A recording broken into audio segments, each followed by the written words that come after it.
I recently Hey found guys, so we're another gonna be Dandy Worlds making another AU horror called video. Sweet Wanna Blood, say and anything? funny enough, it kept popping up Yo, on my homepage, and I it's have from a my YouTube camera on channel too. called Star Leah Dub, Okay. who is a phenomenal voice actor, by the way. Now, the original comic was made by Chudo, I'm going to call him, over here on TikTok. And this one has a very unique twist. Since Dandy's World is already kind of an infection AU, with the Twisted Wait, running you're around attacking other talking. toons, this AU does something a bit unique and offers up this You want me to do idea like called this? Sweet Blood, which only Yeah. some toons have and other Look at toons will me. begin craving, turning bloodthirsty. But let me explain how this actually happens. Now, in chapter 1 of this AU, we see a character named Devin hard at work here until this person named Sam rushes into the room and starts screaming at him. Apparently, these humans, along with the toons here, work in a movie studio and they are producing a cooking show, with Dandy and Sprout being the main characters slash headliners. But it seems like Dandy keeps changing the scripts, which is why Sam is so upset here, even getting to the point where they're ready to punch Devin in the face. But before things can really get out of control, a person who seems to be their boss comes into the room and breaks them up, demanding that they act with some professionalism. But more important than that, Oh my God, Emily. I need to get it. I need to get it. Is it connected? No. Try putting your hand in. I Get like a He's- pair of tweezers. Get a pair of tweezers. Get something to grab it. Get something to grab it. Grab the phone. I'm trying. Not that. I swear to God, Emily. I got It's not it. easy. I got it. I swear. Okay. he tells them if the problems between Sprout and Yeah, Dandy continues, they're both going to lose their job since they are the handlers for these toons. And while Sam just storms away, Devin starts plotting immediately. And we get to see the start of his plan when he goes to speak with Dandy. And by the way that he grabs them here, I thought that he was really about to lash out, but he does something even worse. He tells Dandy that he needs to get rid of Sprout. And he isn't just talking about getting Sprout off the show, but rather out of this life. And of course, this freaks Dandy out because he and Sprout are friends, even though they bicker from time to time. But Devin makes it clear that Sprout isn't Dandy's friend, but simply a crybaby. And if Dandy doesn't get rid of him, Devin is going to lose his job. Even going as far as to scream at Dandy that he's giving him an order. But instead of obeying, Dandy just tears up and runs away, unwilling to snake out his friend. And for a moment, it looks like Pebble is going to run after him, but Devin stops him, praising him for being such a good boy and then giving him a strawberry. And this is where the AU starts to get a little diabolical. The toons are only given certain foods because their handlers don't want them to start getting a taste for their own friends. So in this case, Devin is giving Pebble a strawberry in the hopes that the dog will then go and take a bite or two out of Sprout. And based on this dark image of Sprout here, I can guess that they're going to have an encounter real soon. Now, at the start of chapter 2, we see Pebble wake up, and of course he wants a bone. Seeing that his friend is hungry, Sprout goes over to pet him and get him some breakfast. But then we see Pebbles actually... Oh my God, let me see. And this whole time I had not seen anything. I swear to God. Oh my God. Guys, we're gonna need to start over because stupid Emily's phone keeps glitching out. I'm not starting this entire video again. I recently found another Dandy Worlds AU called Sweet Blood, and funny enough, it kept popping up on my homepage, and it's from a YouTube channel called Star Leah Dub, who is a phenomenal voice actor, by the way.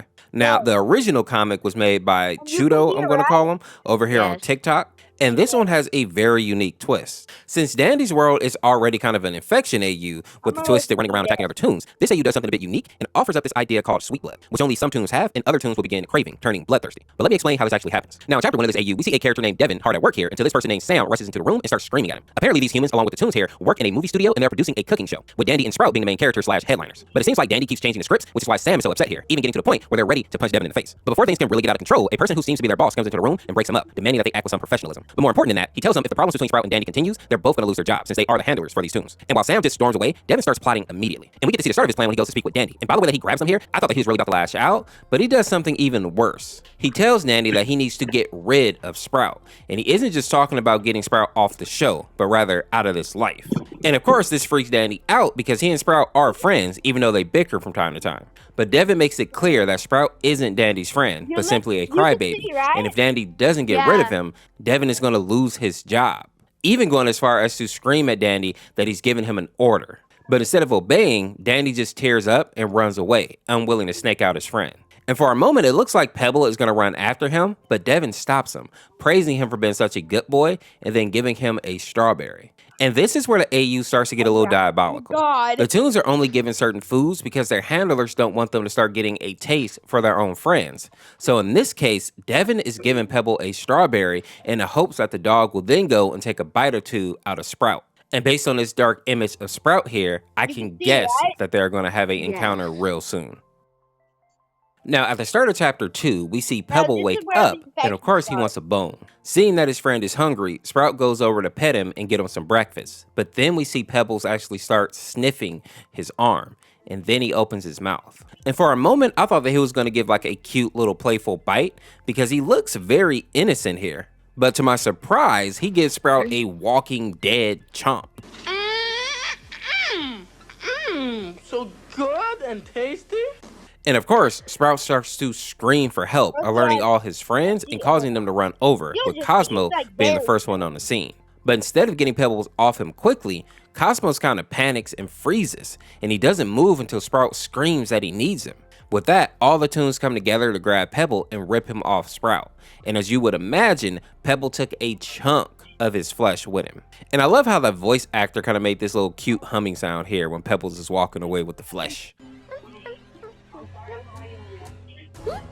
Which, when you think about it, is so out of place considering the violence that has just occurred here. I also find it hilarious that when Sprout he got so damn mad he started speaking Spanish. gets mad, he starts speaking in Spanish. Now, after a short argument with Dandy where he was able to calm Sprout down, we then cut over and see him being bandaged up.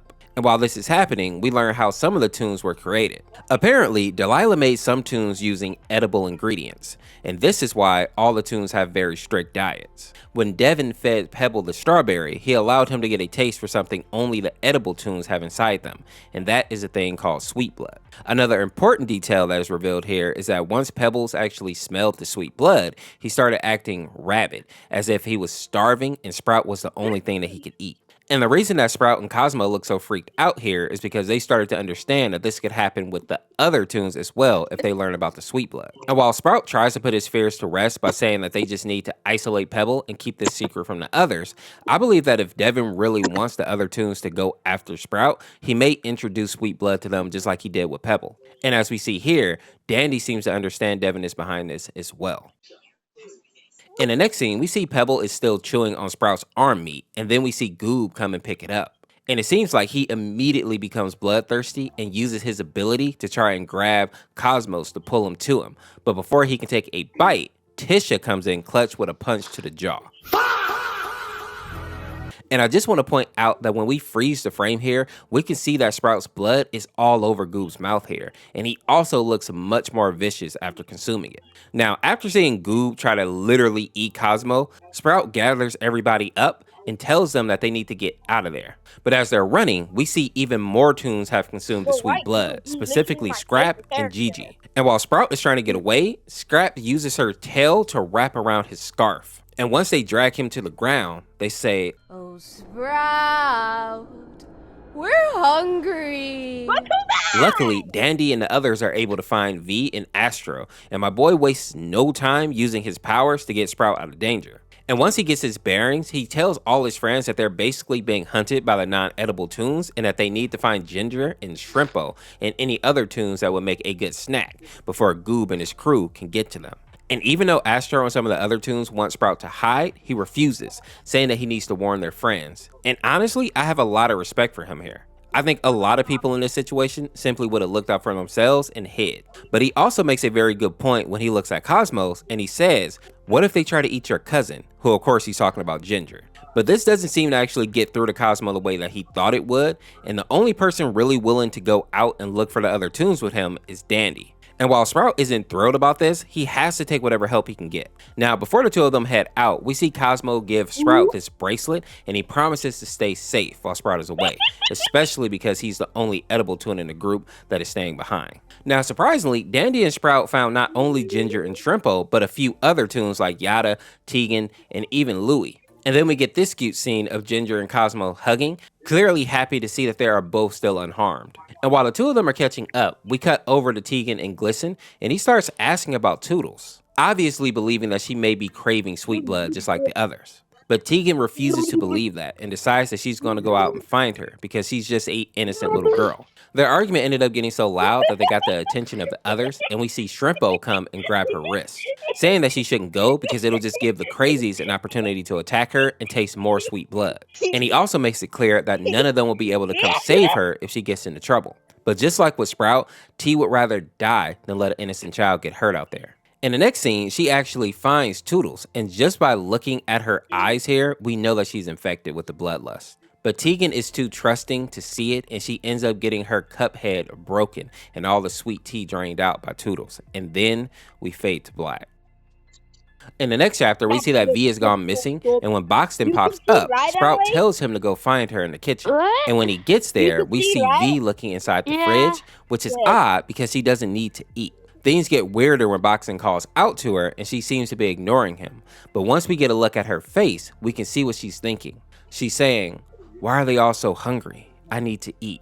But you can't. I'm the one who's..." But before she can finish her final thought, Boxton's voice finally gets through to her. And based on the interaction here, it seems like she may be malfunctioning, which is why she's in the fridge looking for food, even though Boxton points out she can't eat anything. And after that conversation, we see Louie pop up and tell Boxton that he should tell the others what's going on with V, and I don't blame him.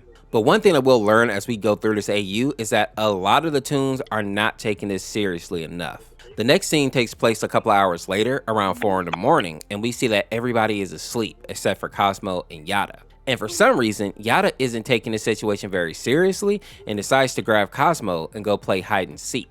And the last thing that we see is Sprout watching them go, but he's so tired that he can't do anything except fall back to sleep. Later that morning, we see Louie wakes up Sprout in a panic, and he lets him know that Yada and Cosmo are gone. And even though a few of the toons are afraid, most of them come together in order to go search for their friend, fearing that if they leave them out there for too long, they'll be eaten, just like Tegan was. And of course, as they are rushing out, we see that the camera is still following them and recording their every move. And Devin seems to be really enjoying the chaos that he started, saying, "2 birds, 1 shot.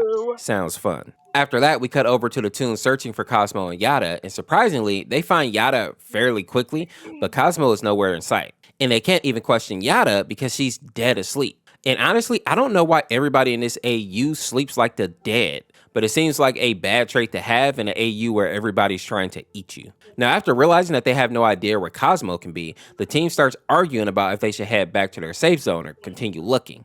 And we see that Sprout feels guilty about not being able to stop him from leaving. And while he's beating himself up, he hears a slight gargling sound in the distance. And when he runs over, we see this image. Oh yeah, RP God. Cosmo has been almost completely devoured. And of course, Sprout and everyone else starts to freak out because at this point, I don't think nobody has actually really seen somebody get hurt in this AU.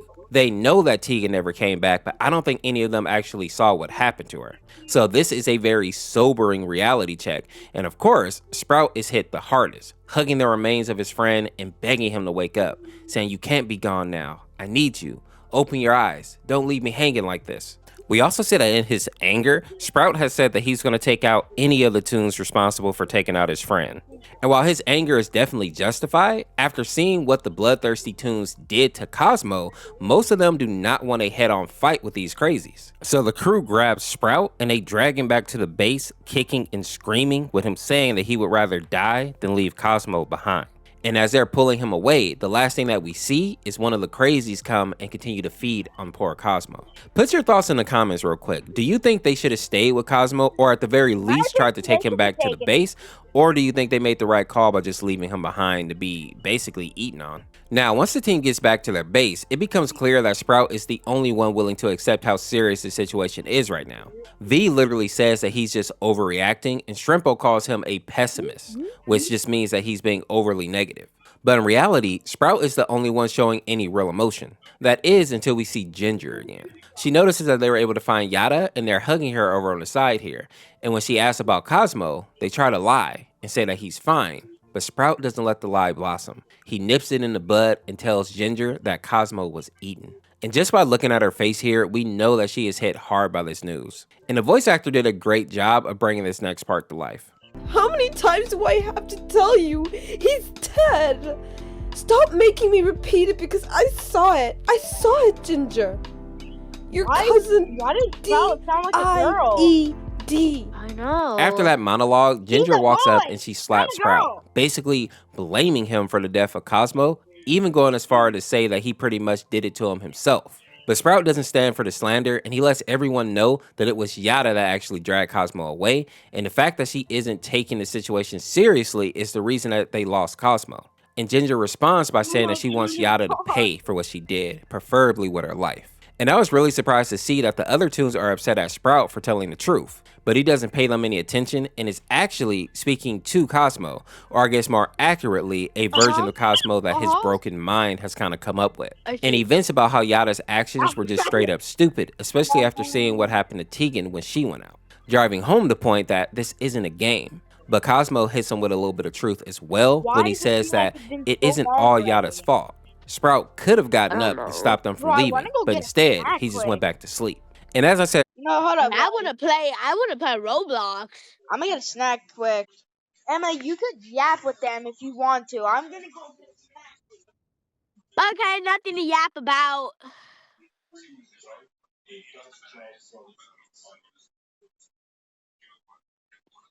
Okay. Guess I'm just gonna be right here standing looking like a jackass.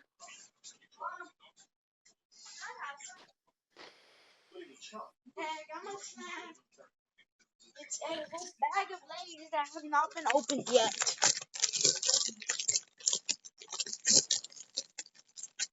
Okay. earlier, I obviously don't think that this is really Cosmo speaking right now. I think it's actually just Sprout's guilt. And as cute as this final scene is in a way, once you remember that Sprout is kind of losing his mind, it takes a much sadder tone. Especially when Sprout's final words of the chapter is, "I wish I found you alive." In the next scene, we see that Devin is not happy with the fact that none of the crazy Toons have been able to get Sprout. But more importantly, it seems like he still expected Dandy to get rid of him like he asked him to do in the beginning of this AU. But since that hasn't happened, Devin has moved over to plan B, which is to have V get rid of him. And we see that the reason that V was acting so weird earlier is because Devin has this remote that seems to be affecting her behavior. In this case, making her hungry. And then we see this image of Yada where V identifies that Yada's body is not made of candy, but her insides are. And then we get this image of her completely hollowed out with V kneeling in front of her. After that, we see this short animation.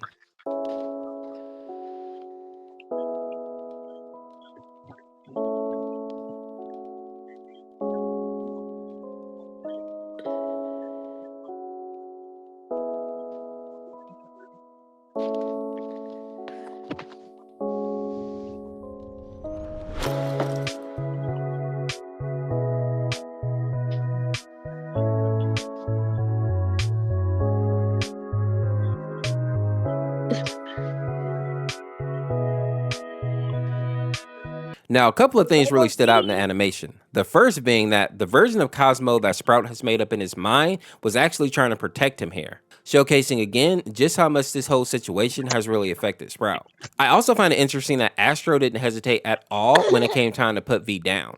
He seems to be one of the few people outside of Sprout who's actually taking the situation seriously. In the final chapter, we see Sprout and Shelly are sleeping while Astro is keeping watch, and I love how he's using his powers to actually give them a happy dream. But over in the corner, we see that Dandy is still awake and looking very sad, But then someone calls his name and tells him to come to the other side of the room. As he's walking over, Astro sees him and decides to follow. And I like this small detail here that once Astro leaves, Sprout is no longer having a peaceful rest. You can kind of see it in his face here. Now when Dandy gets to the other side of the room, the voice tells him to look up, and Dandy sees the camera pointed right at him. And of course, Devin reveals that he's been watching Dandy and all the other toons the whole time. And I find it funny that since Astro doesn't see the camera, he thinks that Dandy is going crazy here. But as he listens closer, he can hear Devin talking through the camera and telling Dandy that if he would have just gotten rid of Sprout when he asked, no one else would have had to die. And hearing this, Dandy is starting to break down, asking where Delilah is. And this is where we learn that no one's coming back to this building until tomorrow. And since Devin knows that he's getting fired, the only thing he wants now is to see Sprout perish. Now, while Dandy is freaking out, telling Devin that he's going to pay for what he's done, Astro comes out of the shadows and starts to question Dandy, wanting to know if he was really going to take out Sprout. But before Astro can respond, Devin chimes in again and says, "I don't think you'll have to wait until tomorrow to say goodbye to your dear friend." And then we hear Sprout scream in the distance, forcing Astro and Dandy to rush back over to the group, not wanting anybody else to get eaten. But as they're running back to their safe zone, we see a bunch of the crazies come out of the shadow, sweet blood all over their faces, and their eyes are blood red. And the final thing that we see is Devin telling them to follow, meaning that Astro and Dandy are going to lead these guys right to the safe room. But surprisingly, when we do cut back over to Sprout, what we see is him barely opening his eyes, and what he sees is Yada and Tegan after they had been attacked. And of course, seeing this, he starts to freak out a little bit. That is until he hears some moaning in the distance, and he looks over to see that Ginger and Shrimpo are also tied up. And even though this is clearly not a funny situation, I do find it kind of funny that there's a little pamphlet here that says food on it, just in case anybody was confused on what was about to happen to these two. And seeing that his friends are in trouble, of course, he goes ahead and grabs a knife and says that he's going to get them out of there.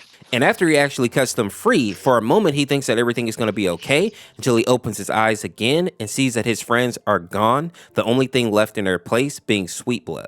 And then he starts to see the table that he was on start to crumble piece by piece, and all that there is in the background is darkness, almost as if he's about to fall into nothingness. And then we see him start to plead with nobody in particular, saying, "No, please stop. I don't want to die. Help me, please."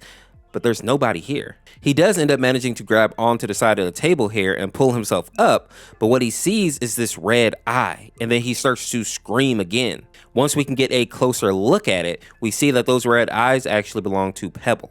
And if all this wasn't bad enough, the dog has Cosmo in his mouth, and we see his friend tell him, "Sprout, it hurts."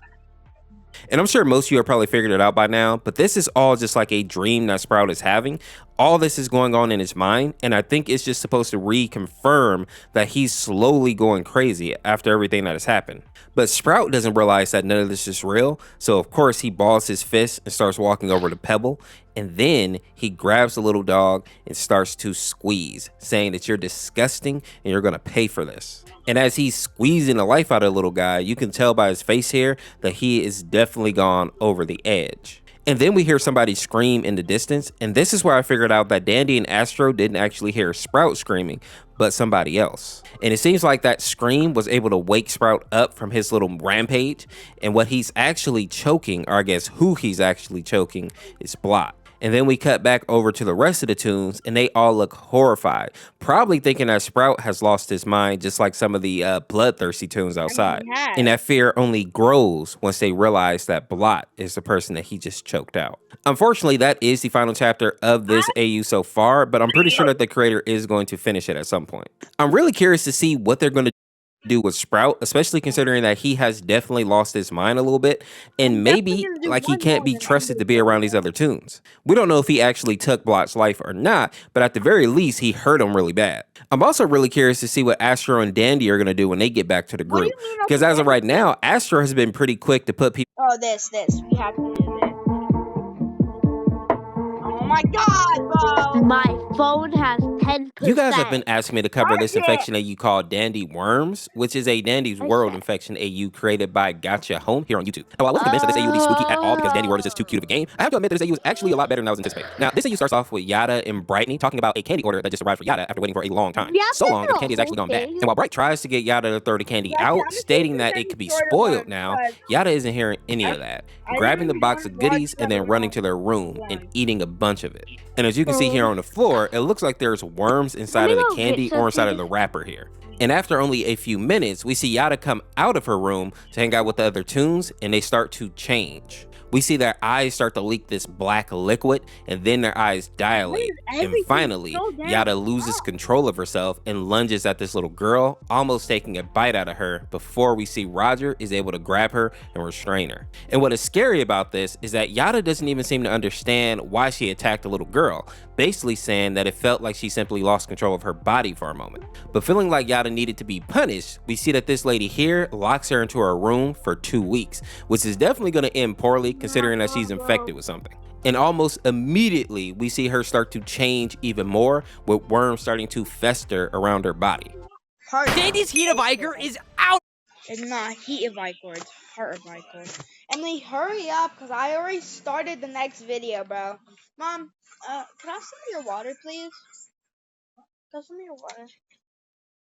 Okay. Well, guys, I guess you're going to be watching it without Emily for now. Of control. Everything appears to be okay. Dandy is his normal greedy self, Toons are surviving floors like expected, then something strange happened. Dandy leaves his hatch open, and Shelly goes to investigate, and you won't believe what she finds. We start with Poppy, Astro, and Shelly getting some pretty bad items from Dandy, ultimately looking up at him extremely unhappy, with Astro finally saying, "We aren't buying your garbage, Dandy." With Dandy already on the verge of turning twisted, quirking his head and going, "You will regret this. This was your last strike." And all of us Dandy players know that means Dandy's about to go freaking manic. With Astro saying, "All right, everyone, you heard Dandy. Be prepared for his twisted." Just so unbothered. So unbothered. Remember, stick to the plan. Roger and V, you're on machine duty. Pebble, you distract. I'll be behind you to restore your stamina. And then Dandy's like disappearing and not caring. And then Astro's still talking. Astro goes, "And Shrimpo, you and Poppy look for items and call out if you see something useful. That's everyone. Let's do this." And Astro took the time to call out everybody, but Shelly is clearly sad, saying, "They forgot about me again. I should expect this by now. And yet, that's odd. Normally the hatch closes when Dandy's done trying to sell us trash." And she's pointing out the fact that, you know, he was still there. She's looking around intensely. "I always wanted to explore what's down there, and it's not like they need me." Elevator closing in 3, 2, and just like that, Shelly jumped down into Dandy's pit, the elevator pit of despair. Everybody asks what's down there, but nobody's ever found out. Remember the plan, everyone.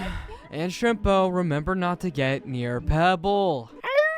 I hate being near Pebble. We know, Shrimpo. Good luck, everyone. It's honestly kind of weird having, you know, Astro be the one calling the shots. He doesn't normally seem like that kind of a guy. Pebble. And of course, we got Twisted Dandy, Twisted Tisha getting angry, with obviously them being a little bit too excited, chasing down Pebble, doing his distractor job, with V and Roger going crazy on the machines, with Shrimpo punching boxes. For whatever reason. I could do better as an extractor, but I'm stuck here with these gumballs I hate. No, you're stuck instead camping the elevator, waiting for everybody else to do anything. I hate them as much as I hate the other 5 Toons here. Wait, 5? Weren't there 6 other Toons? I'm actually shocked Shrimpo realized. Where's Shelly? Not my problem. You know what is your problem? That stupid bubble behind you, Shrimpo. Do us all a favor and pop it. Let's get to the elevator. Let's go, go, go. I hate the elevator. shut up and run. And then Shrimpo ends up leaving behind the Gumball balls with a weird ominous silhouette chasing behind. Obviously, it's Dandy, so I guess Shrimpo ended up getting stuck behind. What a silly little buffoon. With Shelly hitting the bottom and then obviously cracking her head. Looking up, dazed and confused, ultimately saying, what is this place? And looking up and seeing a giant network of where all the Ikers collecting and like correlating. Ultimately saying, is this where the extracted Iker goes? It's the question we've always asked ourselves, but the question that's never really been answered. Why are we extracting Iker? Why would Danny even need something like this? He had nothing to do with the Iker operation. Shelly walks, saying, I've seen so much Iker. Wait, what's wrong with my shell? Was this because of this Iker down here? But if that were the case, I would be dissolving. Maybe it's diluting? Who knows what I can find down here? All right, let's do this. Ultimately insinuating that I think she might be turning twisted down there. With the next scene being what seems to be like an old tape of all of the tunes hanging out together. It's actually just Dandy watching it on his TV on repeat, replaying all the memories, all the good times him and his friends had together, reminiscing on what he wishes could be the now. And I'm assuming this is on the tapes as Sprout says, happy birthday, Dandy. I made your favorite cupcakes. And I put together a game show full of your favorite facts. I was able to find this amber. It has a similar flower to you. And finally, we all got together and got you something really special. Happy birthday, Dandy. Aw, thank you guys. This present feels pretty heavy. He opens up the present to see his pebbly rock. You got me a pet rock. Thank you so much. Thank you all so much. I'll name him Pebble. Happy birthday, Dandy. Happy birthday, Dandy. Happy birthday, Dandy. Dandy. Oh, Shelly? It's you? What are you even doing down here? How did you even get down here? I mostly came down here to explore since you forgot to close the hatch. And that's besides the point. Are you okay? I can't tell you. Just leave me alone. Which then moves on to Shelly, still talking to Dandy, saying, I know you don't want to talk, but at least let me help you. I'm pretty sure I found a band-aid earlier. It should help you. Oh, I'm fine. This is just what happens after I become that thing. It's like filling a balloon with too much air until it pops. It's easy to fix. Watch. See? All good. It was really weird that he cleaned his face with Iker. But after splashing his face with Iker, Shelly says, what the heck was that? Sounded like an elevator. Let's go. I've been meaning to ask, what happened to your shell? Oh, it cracked when I fell. I think we were at floor 12? Yeah, that's the one. Huh, it's so fuzzy. What the heck? How did this happen? How did they do this? I know we don't do safety checks, but geez, things haven't been this bad since the Iker operation? Yeah. What an odd name. Yeah, it is an odd name. I don't think anyone was hurt or still in there. Anyway, can you go get a med kit or something? You can't be too safe. Or worse, their tapes could have been broken. Oh, God forbid, Dandy, their tapes get broken. Is he sure about no one being hurt? Are you sure? You might be too stupid to know. Or he's too stupid to know. You've always been the smartest and strongest of all the tunes. They just couldn't see it. Huh? They just couldn't. That is actually so disturbing. Why? Shelly just found Poppy's head. That's Poppy's head. That is literally or that can't be a normal Poppy. Or is this the clone theory? What the heck is going on? Next we got an animation with flash warning eye strain and wait, what was that? It looks like a like notes, some type of notes, right? With the Shelly dance, and then like and then we got some more. I don't know what that is. And then it's Popper. Okay. It did show Popper. Turning into a twister, or not the twister, but that weird head. What is going on with the bloody head? And after that, Dandy gets out of the elevator, so ecstatic, over the moon to see that his tapes are still happy. Oh, hey Shelly, did you find anything? Why did you bring a whole bottle of pop? What? Dandy, this is This is clearly a head. Why do you have a head? No, it's a bottle of pop. Did you hit your head that badly? Here, why don't I take that pop? And you head back up and see Sprout or Cosmo. How is she gonna buy that? How is she just gonna believe that? You're right. I should head back. I still need to put some skeletons together. Wait, what? What do you... Oh, like fossils. Then I have that tea party with Tegan. Thanks, Dandy. It's honestly been nice talking to you. By the way, you can always come to find me if you need to talk. He's literally holding a bowling ball poppy head. But there's a twisted freaking pebble in the back? Is it gonna follow and obey Dandy? Oh my god, it is. Oh my god, it literally is. Make sure Shelly doesn't leave alive. You can always make another. It is the clone theory. It literally is a clone theory. I bet these stairs lead back to the lobby. Step. I mean, it's not like there are stairs every floor. Maybe that's why Garden View shut down. Connie was here. Or maybe it's because Miss Delilah and Mr. Arthur didn't pay taxes. Facts. The tax evading guys. You're right. Regardless, I can't wait to see the other twisted pebble is biting Shelly's tail with a slash. Poppy's head flying through the air. Dandy at a bridge throwing Poppy's head out. With Dandy clearly being happy. With Twisted Pebble barking in the background. With Shelly hanging out of Pebble's mouth. With Dandy over the moon saying, "Good boy." The other one was literally 20. You do it. And he looks way too happy. He looks way too happy. All right, let's get everything ready for the next run. As he just throws Shelly's dead body into an Iker river. I'm thinking we let Scraps and Finn on the first floor. So this video with is Shelly sinking to the bottom, all these other heads still there, clearly meaning he does this a lot. You know what to do. This is child's play for you. Create a body from the dead, like you've done so many times. So how long before. until it finishes? Ultimately, I believe the comic it's about ending. to finish, like 30 seconds. Wow. Once again, everybody, this was made by Frostflower over on TikTok. This is the most intense read or VA I've done in a long time, and it's something I wanted to try out again. It's So everybody, basically over. So see you guys next thank video. you guys so much for Anything? watching. As always, I Bye. really hope you guys do Bye-bye. enjoy